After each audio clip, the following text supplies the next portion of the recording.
l'humanité, dans sa dernière crise sanitaire, est soumise à diverses pressions écologiques, politico-économiques et transhumanistes.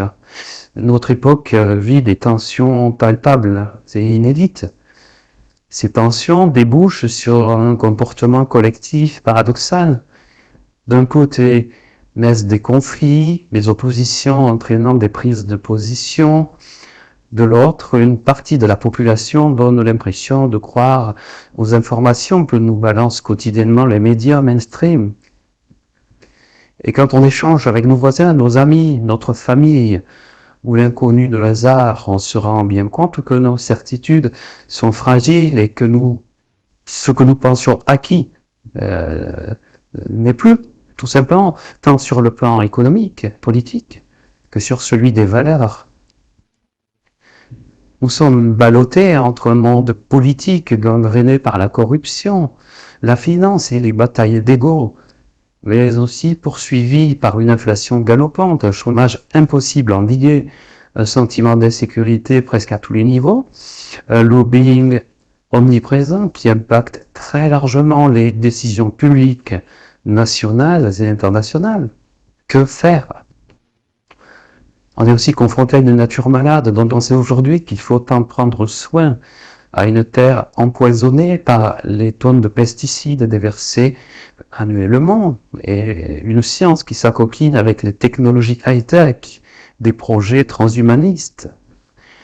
On est confronté aussi à une médecine fragmentée par le conflit d'intérêts et capable de fédérer en son sein des thérapies qui opposent encore l'Orient et l'Occident. Que faire ?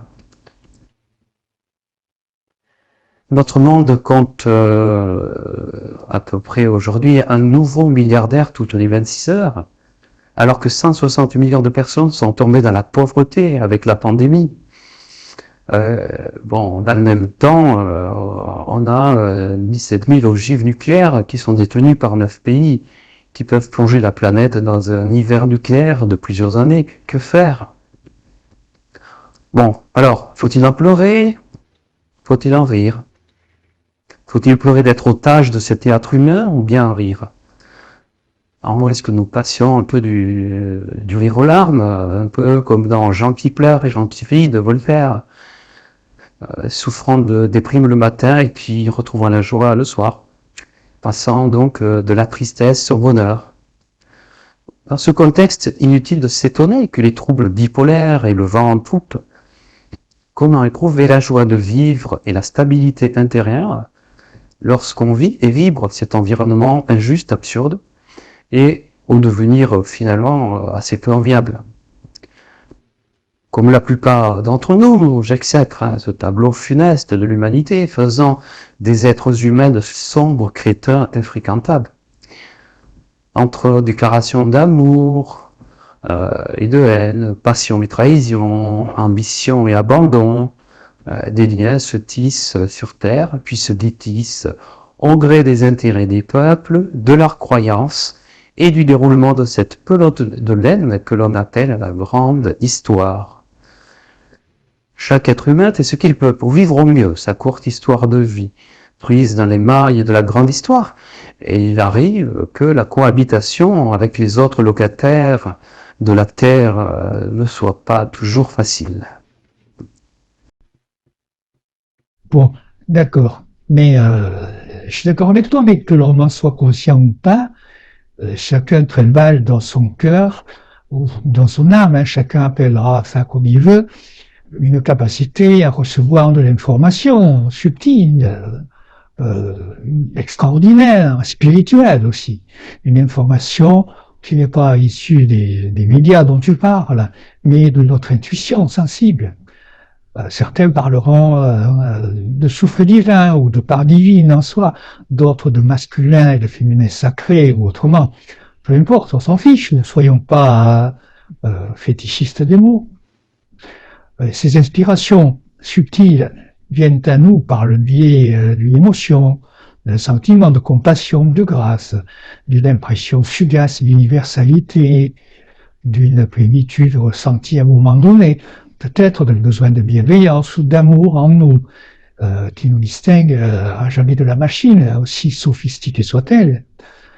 Grâce à ces sensations qui sont non mentales, mais immaculées, on devient l'espace de l'instant des créatures humaines, nobles et dignes.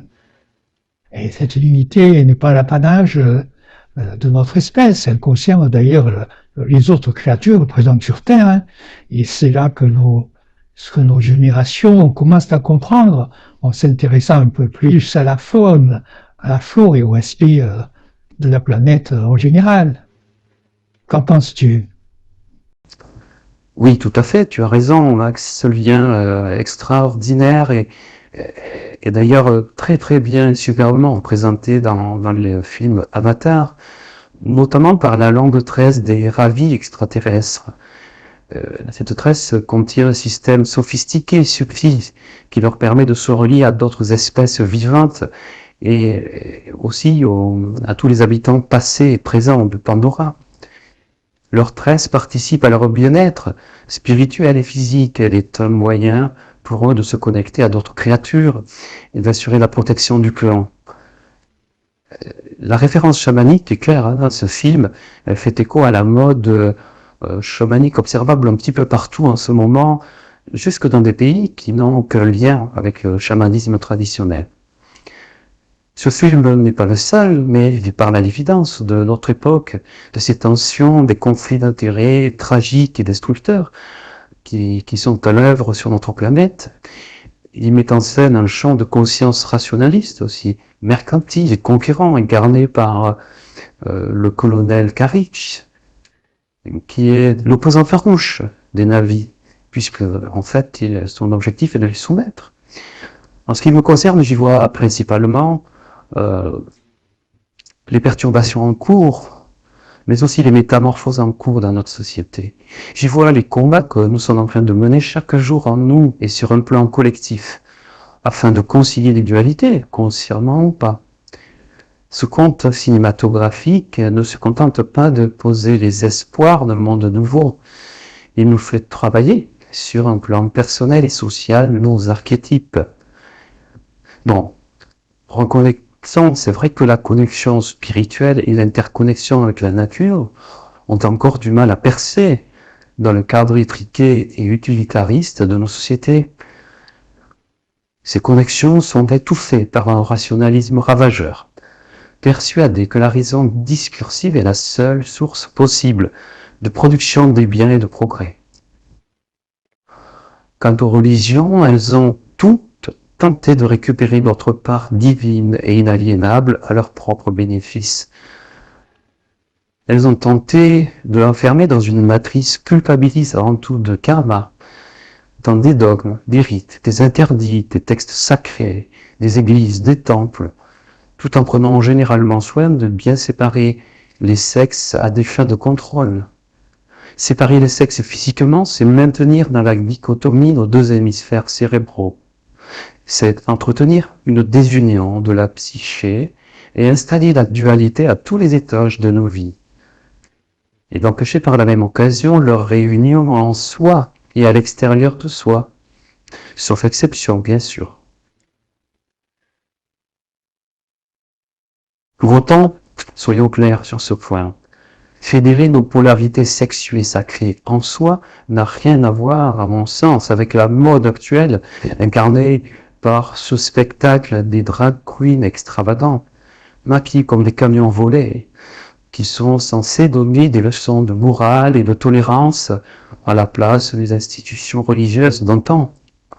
Jusque dans les écoles, de qui se moque-t-on?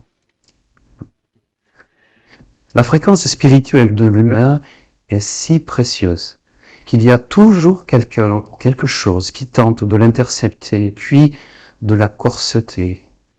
Généralement au nom de règles ou de lois dites supérieures, laïques, religieuses.